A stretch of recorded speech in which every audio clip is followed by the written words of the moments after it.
ආදරණීය වන්නෙක් අපේ ප්‍රධාන රම් ස්වාදන ශිල්පියාට පුංචි විරාමයක් අපි ලබා දෙන්නටයි සූදානම. අපි ආරාධිත ශිල්පීන් කැඳවන්නේ ස්ටේජ් 1 එකේ ප්‍රධාන රම් ස්වාදන ශිල්පියා එක්ක නෙමෙයි. අපි පුංචි විරාමයක් ඔහුට ලබා දීලා මෙන්න කැඳවනවා ඔබ වඩාත්ම ප්‍රිය කරන ආදරය කරන අපේ කාලයේ ආදරණීය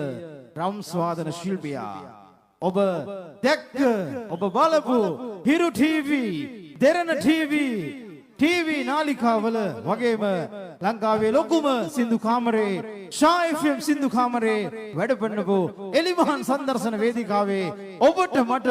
නිතර මුණ ගැහෙන මේ ශ්‍රී ලංකාවේ ලබාලතම ඩ්‍රම්ස් වාදන ශිල්පියා කැඳවනවා මේ ආදරණීය ප්‍රසංගයට. ලස්සන අත්පොරසන් හඬ දෙමුකෝ වතුර උදානේ හැඩ වැඩ කරන්නට මේ ලංකාවේ ලාබාලතම පුංචිම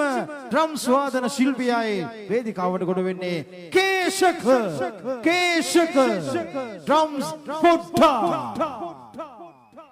කේශක ඩ්‍රම්ස් පොඩ්ඩා වෙන්න අද දවසේ ආරාධිත ශිල්පීන්ට සහයෝගයක් ලබා දෙන්න ඔහුගේ ඩ්‍රම්ස් වාදන කලාව එකතු කරන්නට අද ස්ටේජ් 1 එක එකතු වෙන වෙලාවේ අපි කැඳවන්නේ පළමු ආරාධිත